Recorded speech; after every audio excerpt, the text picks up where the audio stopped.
All right, good evening, everyone, and welcome to the 19th presentation of Avalanche Canada's free webinar series. This is our last one for the season, so thank you so much for coming out. My name is Alex Cooper, and I'm your producer for the evening. Nancy Geismar is online as well, and she'll be moderating and looking out for your questions and comments in the chat. We're pretty stoked that you're all here tonight for our final webinar of the winter. I know some of you have been coming out since October, which is pretty awesome. COVID has meant that we couldn't deliver face-to-face outreach this winter, but this format, these webinars have been amazing. We've had hundreds of people come out to some of them. I think we had 1,000 register for one. So it's pretty amazing for us to be able to reach that kind of audience online, and we're just grateful for everybody who took part. It's really helped in our mission, which is to engage and reach out to backcountry users. So you guys can know more, go further, and come home safe. First up, we'd like to thank our sponsors for their financial support during these challenging economic times and for working with us to reach so many backcountry users this winter. We've got our government partners, you can see here, our program partners, premier sponsors, supporting sponsors, and all our contributors. Before we begin, here's a few housekeeping notes. Everyone is muted automatically. There will be opportunities to ask questions during the presentation. If you have any, you can either click on the raise your hand button, or you could just enter your questions into the question box, and we will answer them whenever we can.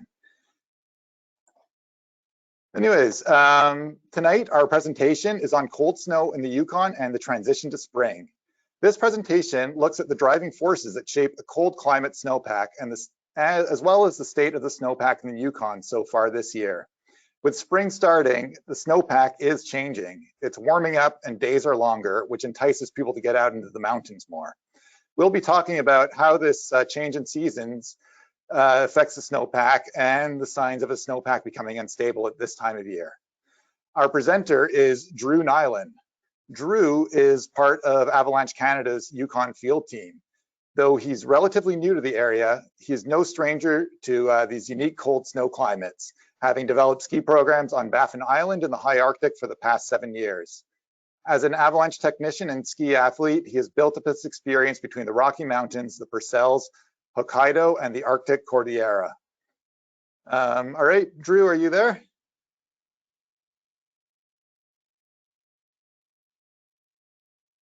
Hey, Alex, got me there? Yeah, got you there. So thanks for coming on, and maybe we want to run those polls before we begin. Yeah, that'd be great. So we'll put 2 polls up right away.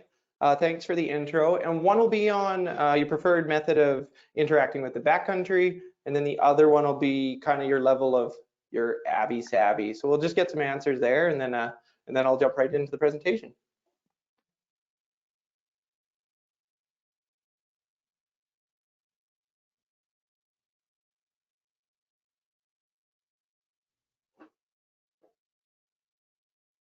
All right, seeing lots of skiers and snowboarders, lots of snowshoers, and a few snowmobilers. Right on. Share those results with everybody. Okay, yeah, good to see. All right, and now next one is, what's your Avy savvy?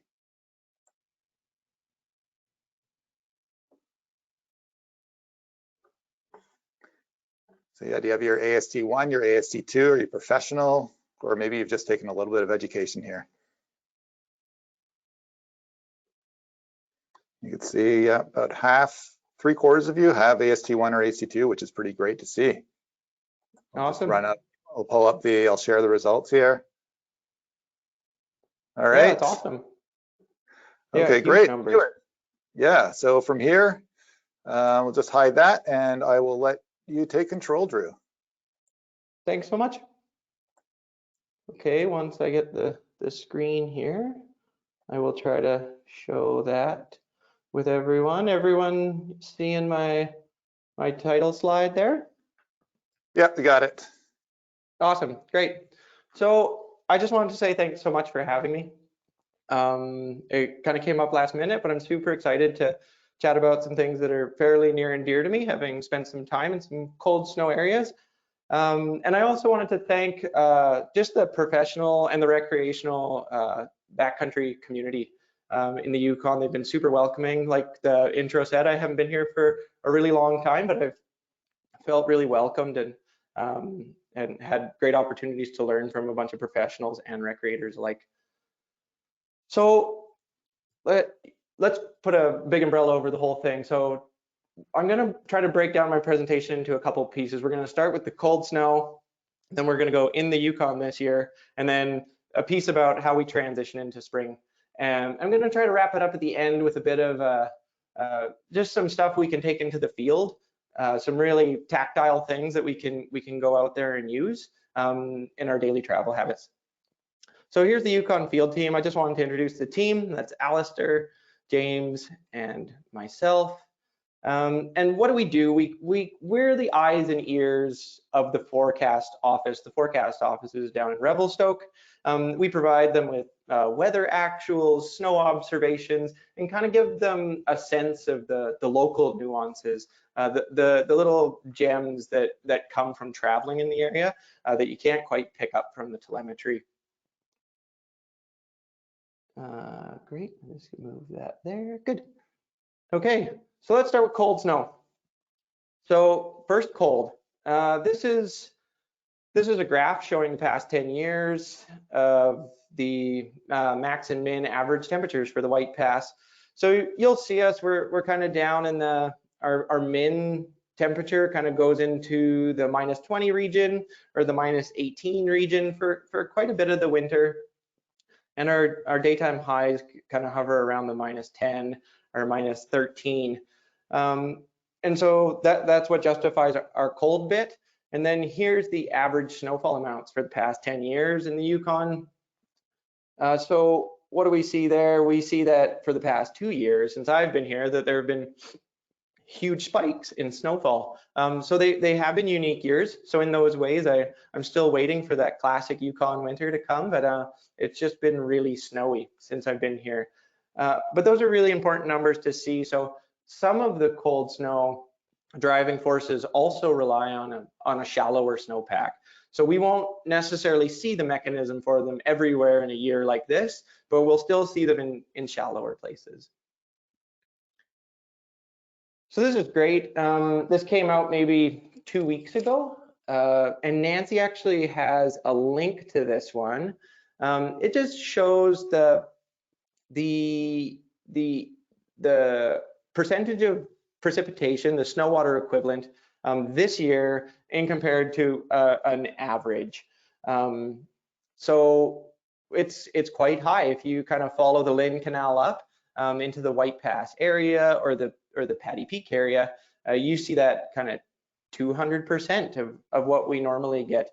And there's some great reading in that whole report that Nancy's going to put a link to in the chat, I believe. So it is a spectacular year. So here we go. It's how the cold affects the snow.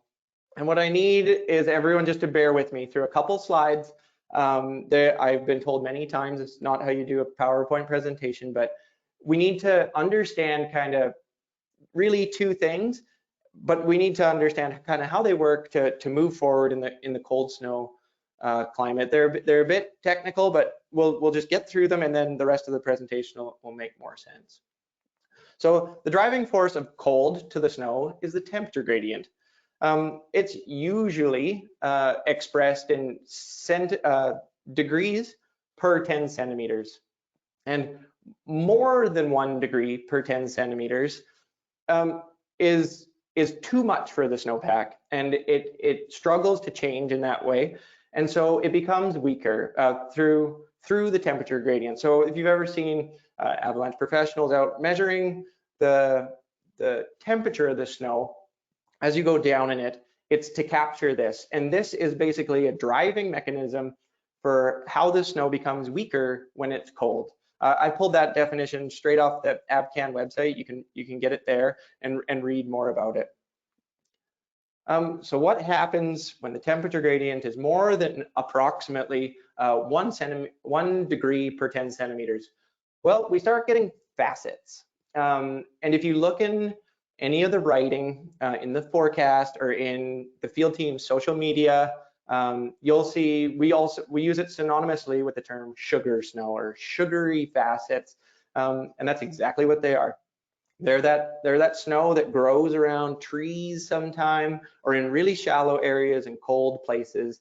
And facets have in my opinion, a very interesting way of forming. It's through sublimation and deposition, and it kind of happens a little too quick, and the snow becomes, like it shows in that picture, quite angular.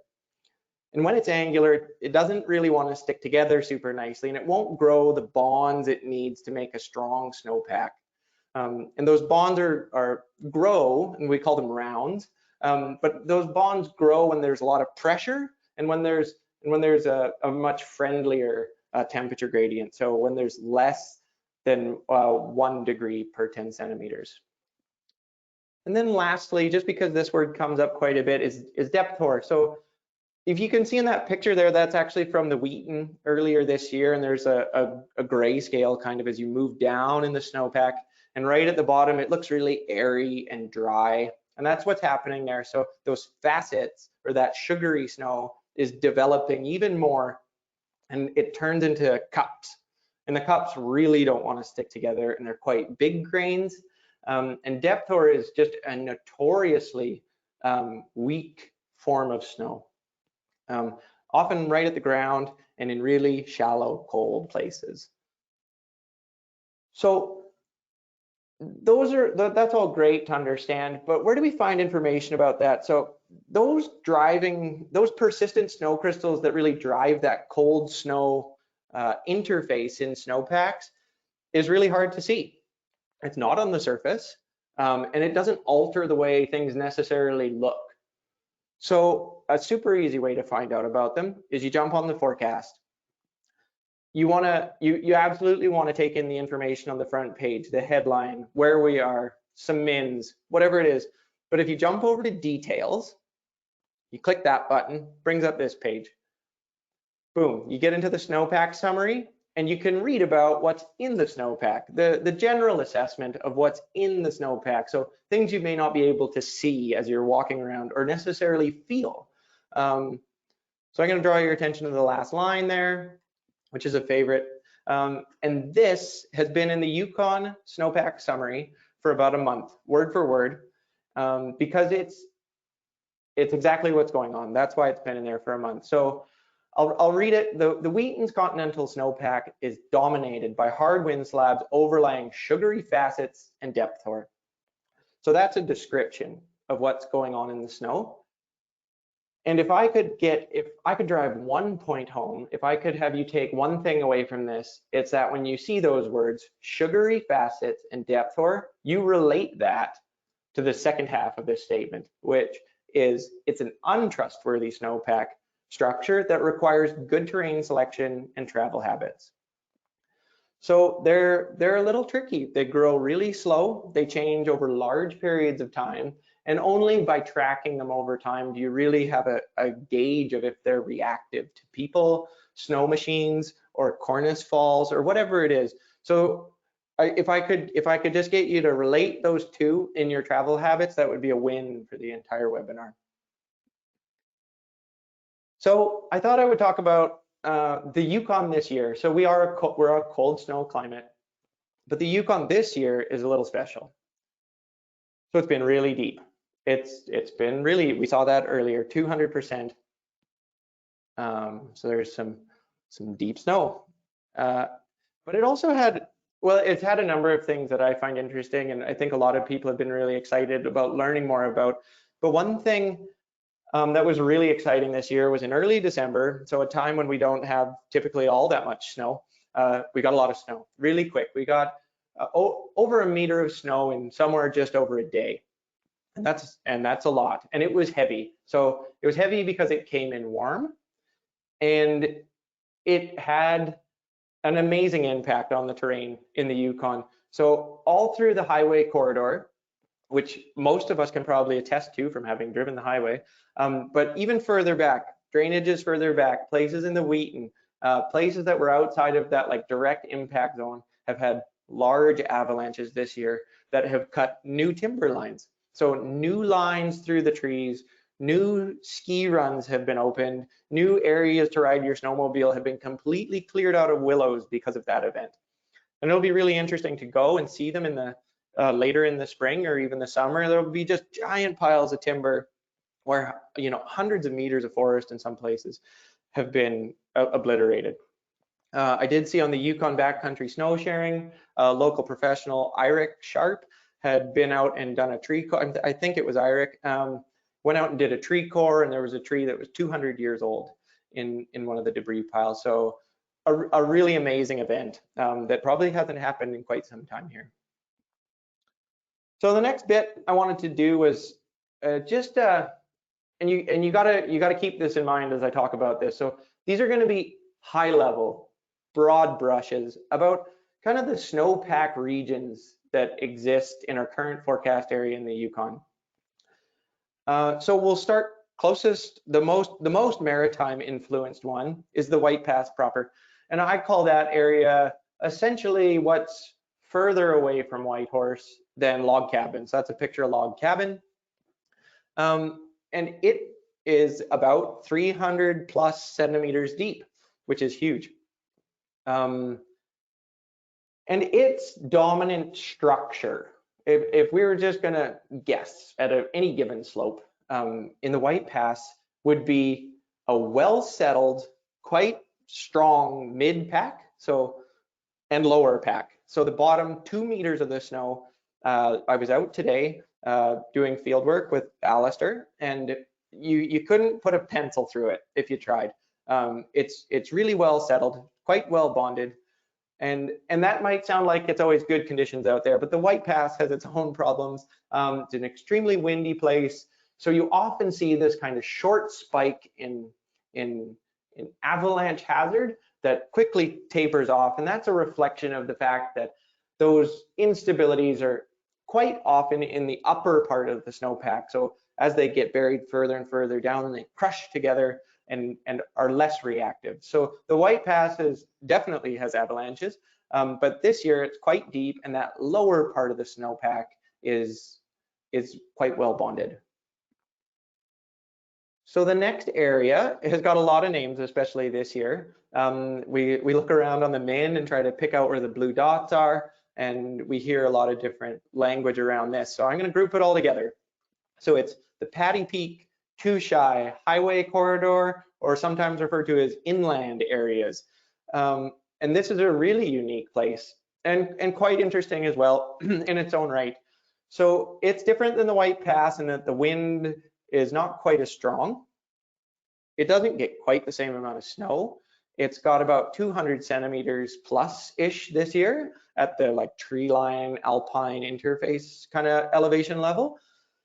And it's got a couple things that make it different than the White Pass. One is that large lake in the bottom. That's Touchai Lake. Touchai Lake refuses to freeze for quite some time. And if anyone in this webinar knows why that is, I would love to know why that is. But it seems to be open for quite some time. So it does have a bit of a moisture influence on the area.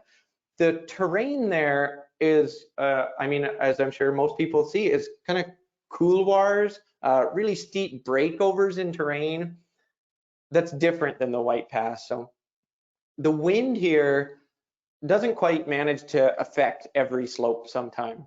So, and with that pool of moist air that sticks around quite long, you'll often find this is a place we can go and look for quite commonly kind of feathery crystals that grow up. We call them surface hoar. So those are growing up there, and the wind, because of the shape of the ground, knocks some of them down, but preserves some of them. Some new snow falls and stays fine, and other places get wind affected. It's very cross-loaded with deep depressions between ridge tops. So it can be a place where you have to be doing, you can take the forecast, head out into this region, and start a process of doing slope by slope assessment as you move up, because as you transition from one area to another, it's really dependent on if a historical wind or a historical snow crystal has managed to survive. So this area can be quite unique. It can be different. So do take the forecast and modify to where you are, but keep in mind that it's got some different players in the White Pass. And in this year, because it's a little shallower, it also has a bit more of that cold influence. So a bit more of that facet development, especially during that drought we had, where we had 3 weeks or so of minus 20 plus. So lastly, the Wheaton, great place, place we all recreate in quite a bit when we see road closures. It's a busy spot this year.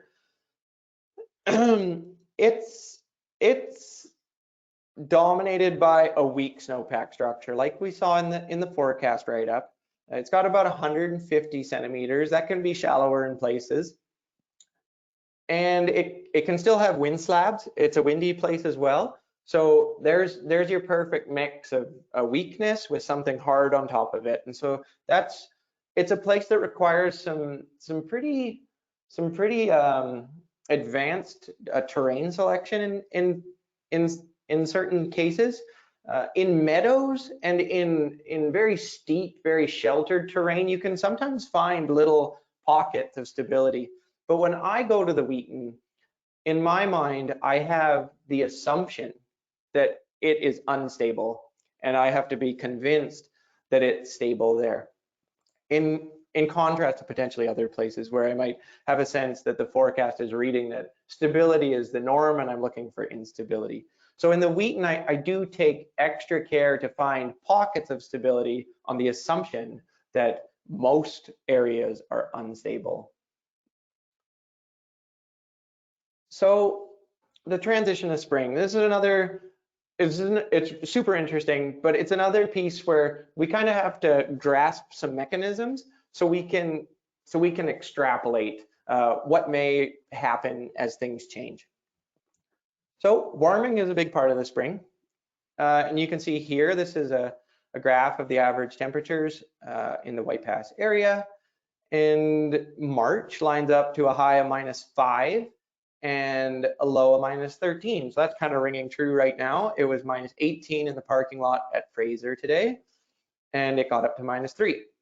So that kind of rings true. But as we transition into April, and April is really a transitional month, we see that the temperatures start going to 0. So 0 is a special temperature because, of course, we know that water changes state there. Another big thing that happens is longer days. This is a cool graph, or I think it's an interesting way to see how the light changes through the year. The months are across the bottom and the daylight hours are on the side. I also gave Nancy some links to some of these as well. If people want to kind of delve further into the sunlight stuff, there's some interesting resources there. So this is another part. So outside of warming, which is like ambient warming, like the air temperature is warmer, there's also the sun. And the sun is, well, the sun's out, of course, in the winter, but it has less influence for a couple reasons here. So this one, if you look at these two, there's a lot of information here. You don't need to grasp it all, but there's a kind of a triangle on the left and then a straight line on the right. So in the triangle, that's the sunrise and sunset. That's Fraser Chutes. And so you see that the sun is actually out for a relatively short period of time, but also it's not interacting with a lot of aspects. It's only interacting with south, essentially, maybe a bit southwest and a bit southeast, but it's not interacting with so many aspects. On the right, you'll see that's March 20th. Sorry, the one on the left's December 21st, and the one on the right's March 20th. So there's all of a sudden the sun is interacting with due east, south, and into west. So it's interacting with a lot more terrain. So these are more graphs that, okay, more graphs, sorry. But it's important here to understand that in the top graph, the sun gets over the horizon by plus 6.97 degrees. So it's super low in the sky. And when the sun is super low in the sky, it doesn't have the same influence it does as when it's higher in the sky. And that's because the solar radiation can bounce. So if it's not impacting at a really sharp angle, it doesn't actually penetrate into the snow all that far. So that's really important to know. So on March 20th, which is the first day of spring, it's 30 degrees above the horizon, which is very high. And so we start getting that, like when you're on steep south, you'll start seeing that in the forecast lots this time of year, steep solar. So why would that matter? Well, it's because the slope angle is actually finishing off that angle of incidence to make it close to perpendicular. So when you start getting that, you start getting the sun penetrating further in. The sun penetrates further in, it warms up the snow, and we start getting a warming happening inside the snow. And then in late April, there's another really important time of year where the sun starts hitting the snow on flat ground at a steep enough angle that it's penetrating snow on flat ground. So that's the time of year you start seeing that massive disappearance of snow. All of a sudden, big meadows are bare, and it's the sun being able to get into those. So another thing that's quite important this time of year is the albedo effect. High albedo and low albedo, they're just fancy terms for light and dark. So dark things have a greater preponderance and a greater ability to absorb light, and in that light, they absorb heat. So you'll start seeing trigger points for avalanches in the spring that revolve around dark areas. So dark areas are often rocks. So ridge lines with a cornice on the back of it, where that rocky side is facing the sun, you can get some heating that gets into there because of its albedo, and it will warm the back side of it. So those dark areas will be the first to absorb the sun's light and heat and influence. So in those steep solar effect kind of mentions that you get in the forecast sometime, I definitely give extra care to areas that have rocks in them, because that's what's going to get that first punch, and that first punch will be hardest to see because there won't be any warning signs. Another interesting place you can have an effect like this is in areas where there's a lot of trees and they have really dark bark on them. You can get these big heat sinks where the trees themselves are warming up and melting the snow around them, and you'll see tree bombs start coming down, and it'll refreeze the forest floor, which you would think would be sheltered from the sun, but it absorbs that heat, melts the snow surface, and then sometimes that can actually make for really great travel in the spring if you're going to walk through a forest really early in the morning. So the albedo effect is also important. So all of that's great information, sure. The cold winter is a totally different beast than what those same areas are in the spring. And there's a big transition where we go from a cold place to a warm place. We have a lot of snow now, so there's potential there, right? There's change in the snowpack. So we identify that change in the snowpack as potentially being unstable. But we need to be able to relate that to the things we see, what we travel through, and our surroundings and our ability to observe differences. So I wanted to give people some red flags. So in some cases, they're like really red, really bright red, that this is a time to go home. It's biking season, and we shouldn't be out anymore. And other times they're a little more subtle, and they're just something that in this transitional time of year, I want to give heedance to. You know, I want to give an extra moment's thought to them as we transition. So above freezing temps, it seems like an easy one. And this is my big pitch to carry a thermometer. So the other day, it was beating down sunshine in Fraser, and I could have swore it was +5. We took a thermometer out. It's important to shade your thermometer when you're measuring the air temperature, and it was -8. So I was working hard walking uphill, and my feeling wasn't enough to know if the air temperature was above freezing. So some other things about freezing temps are, did it freeze last night? So that's a really great one in the spring. You want to know if last night it got cold enough to refreeze. You'll know once you start walking and your track sinks completely into the snowpack and you can't get your snow machine out anymore, or you're post holing while you walk. You will know if it did not freeze. But looking ahead to if you should make the drive out, should check if it freezed last night. And if it did freeze last night, how long did it freeze for? Did it freeze for an hour, or 8 hours. Those are big differences with how long that snow is going to be preserved into the future. This is a good one that's often missed, I think, is if it didn't freeze, how long ago was the last time it froze? Because there's kind of a magic area around 2 to 3 nights where we start seeing lots of reactivity.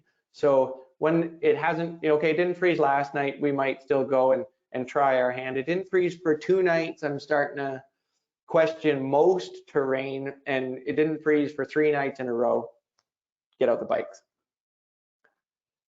So sinking, that's an easy one to feel.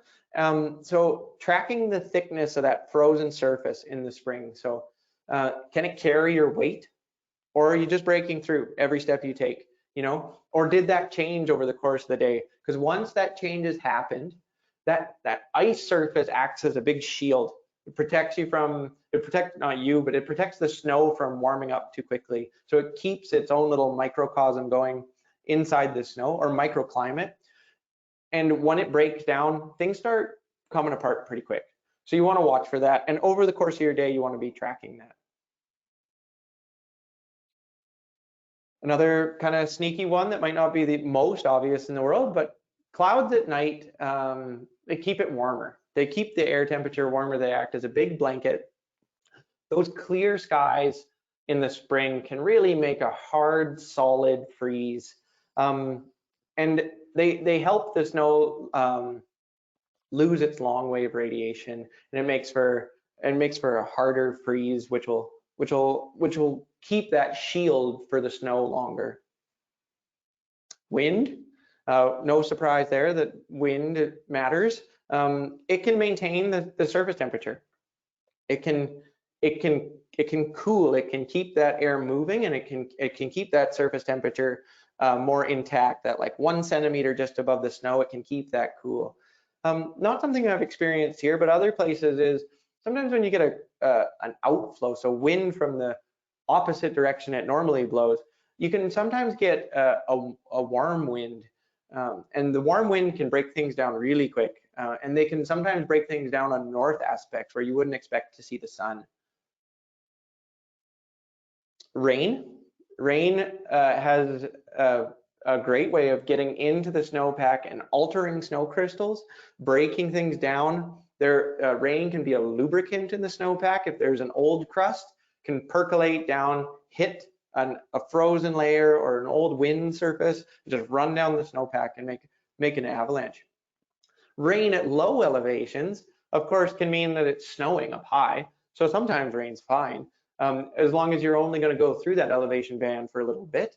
And then I'm starting to think about wet snow, and wet snow, of course, could be a storm slab, or if it's blowing around, it could be a wind slab, and those are avalanche problems too. But rain at high elevations or over mountaintop that rains for more than a couple minutes, that rains for a while, I'm starting to pack up and think of the safest way out of the terrain I'm currently in. So avalanches mean avalanches can happen. There's just nothing better. There's nothing better to give you a clue that avalanches are possible, natural avalanches are possible, than seeing them. So every time I see one, every time you see one, I would implore you to take a second look, decide if that's a similar piece of terrain as the terrain you're in, and what caused just a natural avalanche to come down. It's a time when I typically give large terrain a large berth. I want to stay away from places when I'm seeing natural avalanches. So there's 2 kinds that are special to the spring. There's the wet loose avalanche, which is what you would see coming out of cliffs potentially this time of year. They're just little pinwheels. I don't want to downplay them too much. They can, as they develop, as there's more of them, they can make large wet loose avalanches that can come down, and they can run quite far because they have quite a bit of weight. But if you didn't go into the backcountry when there were wet loose avalanches, you probably would stop going into the backcountry pretty soon. In contrast to that, wet slab avalanches are when an old layer in the snow, something that something that got buried, some interface, some change in the snow, an old one, gets woken up by the heat or lubricated by the water. So they're really hard to forecast spot to spot because they're very temperature sensitive.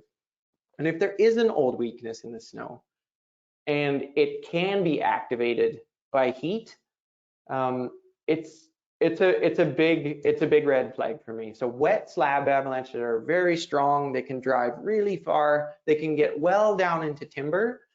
So I give them their own category of is it bike season or not. And wet slabs are kind of my final red flag there. So that's kind of it. That's my favorite quote from Voltaire. I just want to say thanks so much to everyone for coming out and making the time to hear about my general musings about the spring. I would love to hear some questions if there are questions, though I'm not sure where I might find them. Yeah, Drew, I do have a question from Brett, who's asking how many hours of freezing a night is considered adequate for a good freeze?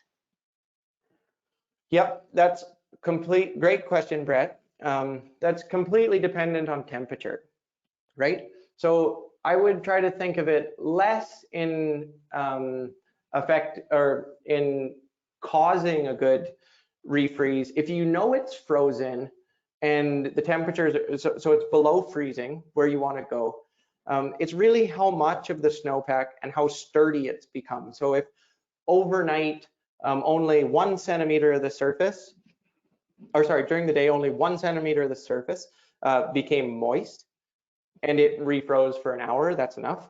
But if there's 20 centimeters, you need a lot more time to freeze that solid, to make it structural, to kind of bridge over other things. So it's dependent on the day before, but I would give a couple hours. And the first thing I would do upon arrival into the backcountry would be to put a shovel or my hand in the snow and decide how thick and how sturdy that crust is.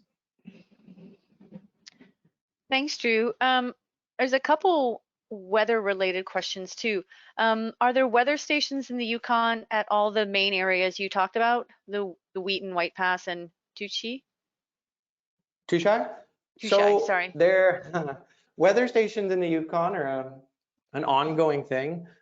They are on the docket for more of them, and there are weather stations currently out there. So there is Fraser. It's reporting.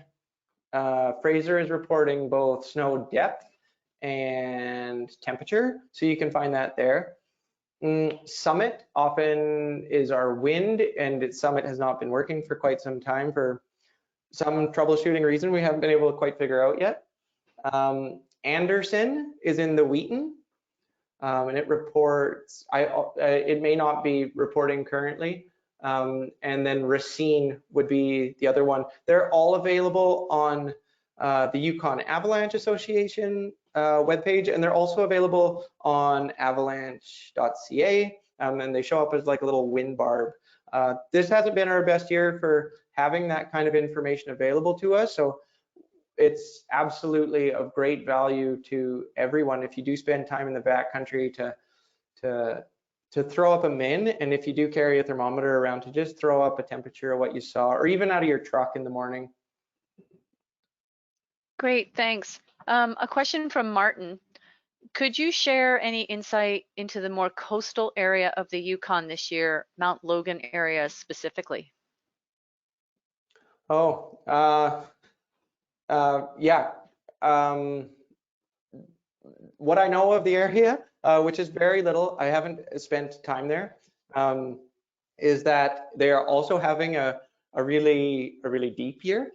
But beyond that, I would stick pretty hard to, I had put up the hydrological survey that shows kind of what the southwestern Yukon is experiencing this year for snow depths, and I would start there. To the best of my knowledge, I don't know if there's anyone reporting with any information from the area.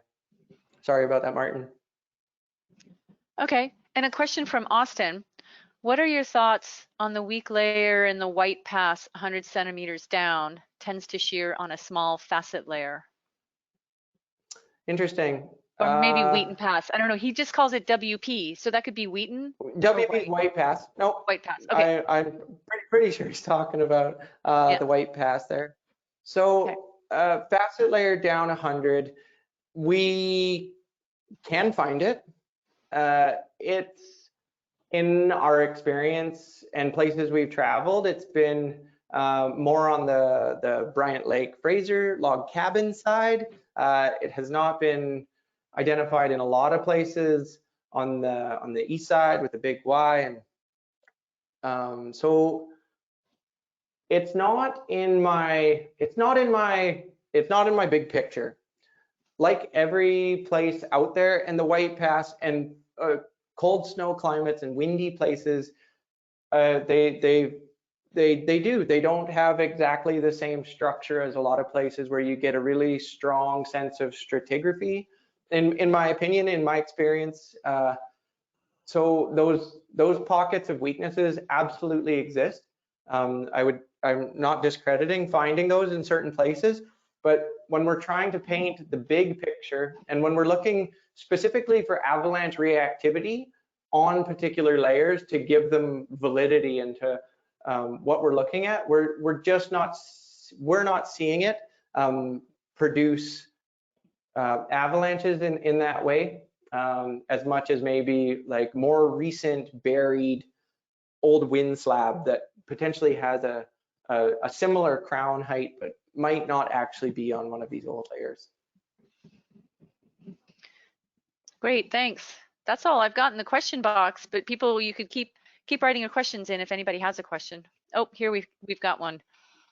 Oh, it's Austin. He says, we found it at Taiya on Wednesday. Taiya? It was interesting, Taiya, because it was interesting because it broke at CT 15. Compression test 15. Right on. Yep. No, I don't know if he can speak, but it'd be great to know more information on that. Austin, for sure. Austin can raise his hand for sure. I do have another question from Brett. What temperatures in the snowpack would be good indicators to be wary of versus temperatures that indicate a more stable surface? Sorry, could you read that one again? Yeah. What temperatures in the snowpack would be good indicators to be wary of versus temperatures that indicate a more stable surface? Maybe around the 0 point, I'm not sure. So maybe if you're measuring the snow, maybe I'll just wing it as like my thoughts on temperature. But if you're measuring the snowpack and you're using a thermometer that's actually getting into the snow and taking a somewhat accurate measure, and you're doing it every 10 centimeters, and you're seeing big jumps in the upper snowpack, those are signs that that particular piece of the snowpack could be weakening. So, it doesn't have to be a gradient that starts at the ground and moves to the surface. There can be like micro gradients throughout the whole thing. So I'm not sure if that helps or if that's what you're getting at, but for new snow falling, I would say, that warmer temperatures typically are conducive to surface instability kind of going away over time, or the snowpack, we use the term healing often, or settling, or those kinds of things. Hey, Drew, I got Austin Neal has his hand raised, and I just want to apologize to Austin. It appears he raised his hand before. Normally we get like a flashing red icon when somebody does that, but for some reason I did not get that at all today. So apologies to Austin. No, but I'll unmute you right now, Austin. Oh, should be able to unmute him. Hello? Okay, you should be unmuted, Austin. Go for it. Yeah. How's it going? Thanks, guys. Much appreciated. In regards to my question there, Drew, we just rolled into Taiya yesterday, the 24th. Sledded in there. Super nice day. Got to the base of the Taiya Glacier, was looking around. There was just the storm slab point releases coming off the rocks. And we the weather was still kind of, I don't know if you know the zone, it's called Little Chamonix. It's on kind of, the right side of that glacier. That was kind of weathered in for the early part of the morning, so we decided to do a smaller line. On the left, so we hiked about 3/4 of the way up, decided to dig a pit just to see what was going on. And we've got the storm snow on top that wasn't too reactive, and then I think 60 centimeters down there was a little something that wasn't reactive. But what we noticed at 100 centimeters was I think it was like CT15, maybe a bit more, that it was shearing off on a small layer of facets. And although we weren't seeing anything, it was alarming to go up there and then to be halfway up and see this. You know, and obviously you want to make terrain choices based on all of the evidence, not just one piece. So I just wanted to get your thoughts maybe a bit more. Is like, it was 100 centimeters down, and it was a weak layer, but we weren't seeing anything else. So would you say that snow is going to become a problem in the future here, or what are your thoughts on that? Maybe a bit more. That's interesting. Just one question before I answer. What was the snow depth in the area? I think it was over 3 meters. Like, I asked Julie to get to try and stick her probe all the way down, and she couldn't. So I'm guessing she had a 3 meter probe. So it had to be at least 3 meters or close. Yeah, you know what? Like, you've got some great comments there. You're clearly assessing the snowpack as you go. You only have the information you have, and you only get more information by looking for it. So great job, like being inquisitive and trying to find those things. What was the strength of the snow? Sorry, I'm not going to grill you here, I promise. No, what was like the strength of the snow above it? In like the regards to, sorry, in regards to like the density, or? Yeah, like how could you put your hands in it? Could 1 finger, 4 fingers, pencils? Yeah, it was kind of like, and that's the weird thing. Yeah, it was like almost 1 finger, 4 fingers, kind of all above it. So it seemed like it was fairly well buried at this point. But then when you isolated it, did your compression test, you still got something on it that was, not like crazy reactive, but it's still there, and it still felt like it could have been easy to trigger, just skiing. Absolutely. You know what? We really do talk about that lots, and that's really a great point. Like, there are places where you can find reactive layers in the White Pass, and little layers of facets for sure would be a weak layer. Down 100, could you trigger it? Potentially, that's like within the bubble. And then just to know how it's spatially distributed. Do I think there's like a large weakness in the snowpack down 100 centimeters that's on a slope scale? I really don't. I think a lot of those weaknesses exist and are somewhat isolated, and in a lot of cases are broken up by other events, by wind transport, by lenses of wind slab that have grown on them. Yeah, I mean, I'm sure you've been following, it sounds like you're following the weather lots, and I mean, it's blown out of the north, out of the south, out of every direction, really. And as you know, in the White Pass, even if it just blows out of the south, the shape of the terrain there is such that it just kind of billows around, right? So sometimes you get these little isolated pockets of something that are not super indicative of the entire area. And good for you to put it kind of in the terrain and put it with the other things you're seeing. CT15 would be alarming to me, and I would seek more information in that case. But I'm not sure I would hang my whole hat on it as far as extrapolating out into the rest of the world. Okay. Yeah. We had that same view. It's one piece of the puzzle. Like you said, it's the 100 centimeters is still within your bubble of, pushing down on the snow or, triggering anything like that. But it didn't seem completely relevant to, or as concerning as it could have been, maybe at 60 or something like that. Sure, and you know what? Yeah, we just kind of made train choices by that, but I was just curious to know if you guys had noticed it, or what the comments were. But no, that answered it really well. Thank you. Yep, no problem. Thanks, Austin and Drew. Drew, there's one more question here from Valerie. Wondering if you know how long the Yukon field team will be funded to continue the forecasting, and any thoughts on the potential to have forecasting for the Haines Pass? As far as these are probably above my pay grade, but as far as I understand, there's we're somewhat federally funded for the next. Nancy actually knows this probably better than I do, but for the next 5 years guaranteed, and then plans to move into the Haines Pass. I would love to ship me over. I think it looks awesome over there, but I'm not sure from the top down if any of those are in our future. I'd love to. Yeah, I'm with you, Drew. I don't know either, but I feel like the Yukon field team is here to stay, at least for a while. It's always a funding thing, and I don't know anything about Haines Pass, but I know you'd love to go there. That's all I have. The questions from the chat box. I don't know, Alex, if you have anything from the floor. I believe no other hands raised. I just double checked, so I think we are out for questions. Thanks, Drew. Yeah, of course. Yeah, I guess I get to come back on here and wrap things up.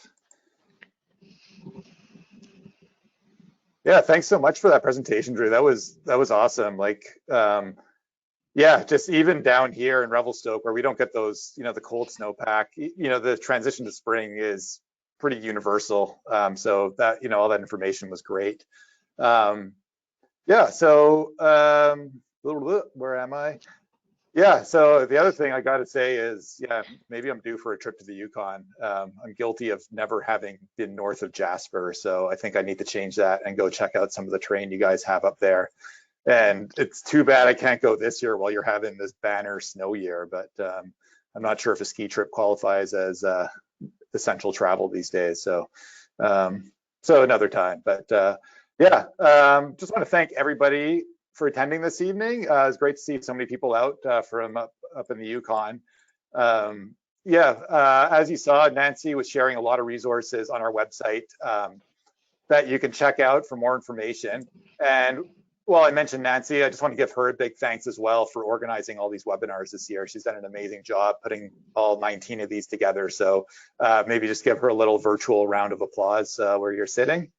Yeah, before you go, yeah, we really appreciate you being here, your interest in avalanche safety. If you want to know more, there's a lot of resources on our website, avalanche.ca, lots to learn there from.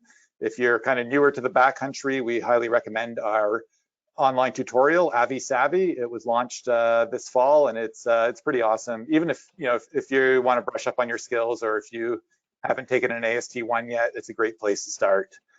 Yeah, and before you go, I'll just say, yeah, we appreciate your support coming out, and if you can support these programs and these webinars to keep them going for next year with a donation by donating as little as $10 to Avalanche Canada. Nancy should have just shared a link in our chat box, so you can follow that if you'd like to make a donation. So thanks so much, everybody. Thanks to those of you who've been coming out to all these webinars all year. We really appreciate being able to reach all of you, and we're going to be continuing this next year for sure because it's been so successful. As always, you can stay in touch with us through Facebook, through Instagram, through our website, and yeah, hope you all have a very good night.